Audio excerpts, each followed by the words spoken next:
Hello दोस्तों, नमस्कार। कैसे हैं आप सब? आई होप कि आप सब अच्छे होंगे और खूब बढ़िया से पढ़ाई वढ़ाई कर रहे होंगे। जैसे कि आप लोगों को पता है कि आज हम लोग पढ़ रहे हैं क्या, हम लोग प्रैक्टिस सेट कर रहे हैं, क्योंकि टाइम बिल्कुल भी बचा नहीं हुआ है, सिर्फ 18 दिन ही बचे हुए हैं। तो लगातार केवल और केवल प्रैक्टिस करते रहिए। तो चलिए आज के सेशन को स्टार्ट करते हैं। देखते हैं आज के सेशन का पहला प्रश्न देखते हैं। पहला प्रश्न है, किस पुस्तक का 15 भारतीय भाषाओं में और 40 विदेशी भाषाओं में अनुवाद किया जा चुका है? तो किस पुस्तक के बारे में बात कर रहा है? पंचतंत्र।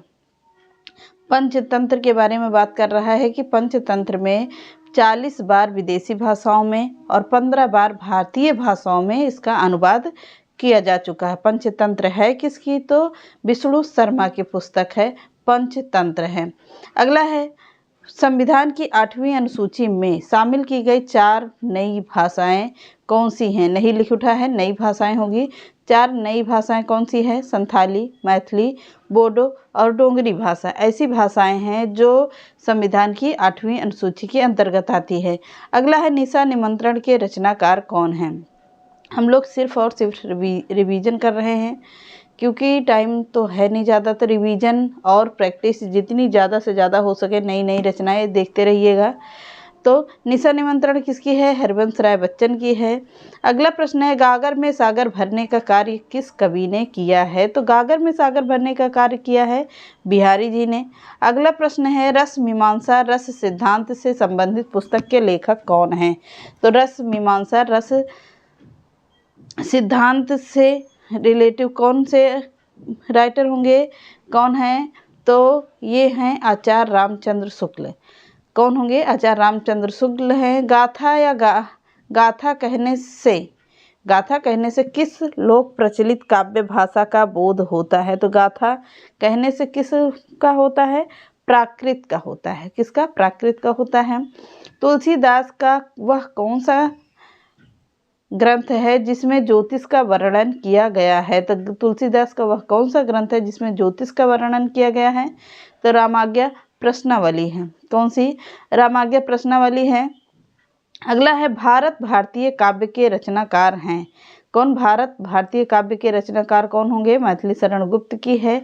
अगला प्रश्न है, आचार्य रामचंद्र शुक्ल ने त्रिवेणी में किन 3 महाकवियों की बात की है? तो किसकी की है? तुलसी, जयसी और सूरदास की किया है। किसकी? तुलसी, जयसी और सूरदास की किया है। अगला है, वीरों का कैसा हो बसंत। वीरों का कैसा हो बसंत किसकी रचना है? यह है सुभद्रा कुमारी चौहान की रचना, वीरों का कैसा हो बसंत। अगला है, हिंदी के किस समाचार पत्र में खड़ी बोली को मध्य देशीय भाषा कहा गया है? तो किस खड़ी बोली के बारे में बात कर रहा है? तो बनारस अखबार के बारे में बात कर रहा है। किसके? बनारस अखबार के बारे में बात कर रहा है। अगला प्रश्न है, हिंदी कविता को छंदों की परिधि से मुक्त कराने वाले कौन से कवि हैं? तो सूर्यकांत त्रिपाठी निराला जी हैं। कौन? निराला जी के बारे में बात कर रहा है।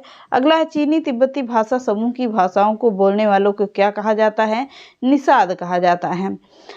अगला है, रामचरितमानस में प्रधान रस के रूप में किस रस को मान्यता प्राप्त हुई है? तो भक्ति रस को हुई है। किसको? भक्ति रस को हुई है। अगला प्रश्न है, सांच बराबर तप नहीं झूठ बराबर पाप इस पंक्ति के रचयिता हैं कौन? कबीरदास जी हैं। कौन? कबीरदास जी माने जाते हैं। अगला प्रश्न है, रामधारी सिंह दिनकर को भारतीय ज्ञानपीठ पुरस्कार प्राप्त हुआ था किस रचना के लिए हुआ था? तो किसके लिए? 1965 में उर्वशी के लिए हुआ था। कामायनी किस प्रकार का ग्रंथ है? तो कामायनी एक महाकाव्य है। अगला है, पल्लव के रचयिता कौन है? तो पल्लव है सुमित्रा नंदन पंत की। किसकी? सुमित्रा नंदन पंत की रचना है पल्लव। अगला प्रश्न है, कौन सी भाषा भारतीय संविधान की 8वीं अनुसूची में नहीं दी गई है? तो कौन सी भाषा के बारे में बात कर रहा है? अंग्रेजी। तो पढ़ाया हुआ है मैंने कल ही। अगला प्रश्न है, सूर्यकांत त्रिपाठी निराला को कैसा कवि माना जाता है? तो इन्हें माना जाता है क्रांतिकारी कवि के रूप में। अगला है, सुहाग के नुपुर के रचयिताकार कौन है? तो सुहाग के नुपुर किसकी रचना है? यह है अमृतलाल नागर की रचना, सुहाग के नुपुर। अगला है, झरना काव्य संग्रह के रचयिता कौन है? तो झरना है जयशंकर प्रसाद की रचना है।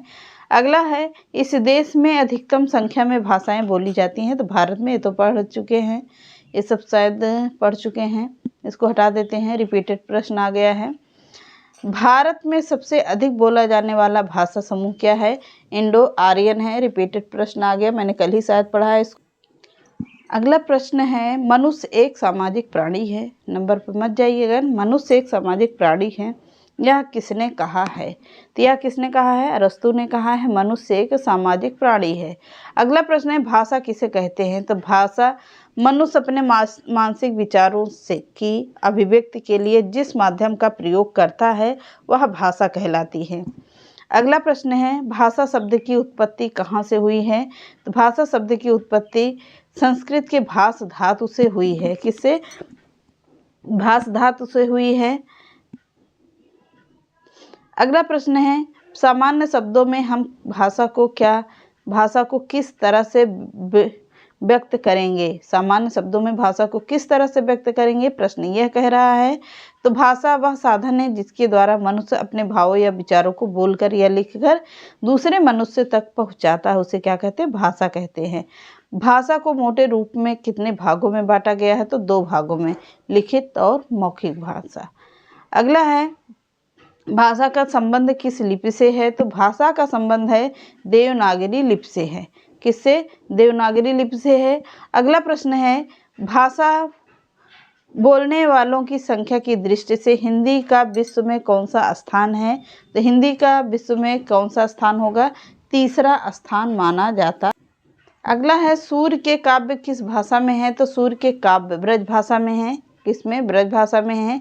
अगला प्रश्न है, संविधान के किस अनुच्छेद में कहा गया है कि संघ की राजभाषा लिपि हिंदी और लिपि देवनागरी होगी? तो 343वें संविधान में 343वें अनुच्छेद में कहा गया है। अगला, हिंदी शब्द की व्युत्पत्ति कहाँ से हुई है? तो सिंधु से हुई है। कहाँ से? सिंधु से हुई है। अगला है, वर्तमान हिंदी का प्रचलित रूप कैसा है? तो खड़ी बोली का है। कैसा? खड़ी बोली का है। अगला है, जिन ध्वनियों के संयोग से शब्दों का निर्माण होता है उन्हें क्या कहा जाता है? तो वर्ण कहा जाता है। अगला, स्वरों की संख्या कितनी मानी गई है? तो 11 मानी गई है। व्यंजन की संख्या 33 मानी गई है। अगला, हिंदी मानक वर्णमाला में कुल कितने वर्ण हैं? तो 52 वर्ण हैं। कितने? 52 हैं। अगला, अंतस्थ व्यंजनों की संख्या कितनी है? तो अंतस्थ व्यंजनों की संख्या है कितनी? 4। कौन सा है? या, रा, ला, वा। सॉरी, अंतस्थ व्यंजन नहीं, ये है कौन सा? हाँ, या, रा, ला, वा ही होगा अंतस्थ व्यंजन। अगला है, हिंदी वर्णमाला को कितने भागों में बांटा गया है या विभक्त किया गया है? तो हिंदी वर्णमाला को कितने भागों में विभक्त किया गया है? कितने में? 5 वर्गों में विभक्त किया गया। कौरा वर्ग, का वर्ग, टा वर्ग, पा वर्ग, ता वर्ग, ऐसे करके है पूरा 25 वर्गों की संख्या आती है। क वर्ग, च वर्ग, ता वर्ग, प वर्ग, तो कितनी होगी? 25 हो गई। अब इसमें लिखने के तो साधन है नहीं बता देते। मात्रा के आधार पर हिंदी स्वरों के भेद कौन से हैं? तो ह्रस्व स्वर और दीर्घ स्वर हैं। अगला है, छत्रंग वर्ण किस योग से बना है? का और सा से बना है। आसान सा प्रश्न है। हिंदी वर्णमाला में व्यंजनों की संख्या कितनी है? 33 है, मैंने अभी बताया। सूरदास का काव्य किस भाषा में है? तो सूरदास का काव्य है ब्रज भाषा में। किस भाषा में? ब्रज भाषा में है। अगला है, हिंदी साहित्य सम्मेलन प्रयाग की स्थापना कब हुई थी? तो 1910 ईस्वी में। कब? 1910 ईस्वी में हुई है। संविधान की 8वीं अनुसूची में उल्लिखित भारतीय भाषाओं की संख्या क्या है? 22 भाषाएं हैं। 4 जो पहले 18 थी, अब 22 हैं जो 4 जोड़ी गई हैं। मैथिली, बोडो, डोगरी, संथाली। अगला है, हिंदी की विशिष्ट बोली ब्रज भाषा किस रूप में सबसे अधिक प्रसिद्ध है? तो काव्य भाषा के रूप में है। अगला है, देवनागरी लिपि किस लिपि से विकसित रूप है? तो देवनागरी लिपि के बारे में किस लिपि में है? तो ब्राह्मी लिपि में है। अगला है, रामायण महाभारत आदि ग्रंथ कौन सी भाषा में लिखे गए हैं? तो आर्य भाषा में लिखे गए हैं। अगला, विद्यापति की प्रसिद्ध रचना पदावली किस भाषा में लिखी गई है? तो मैथिली भाषा में लिखी गई है। अगला, हिंदी भारत में हिंदी का संवैधानिक स्वरूप है राजभाषा है।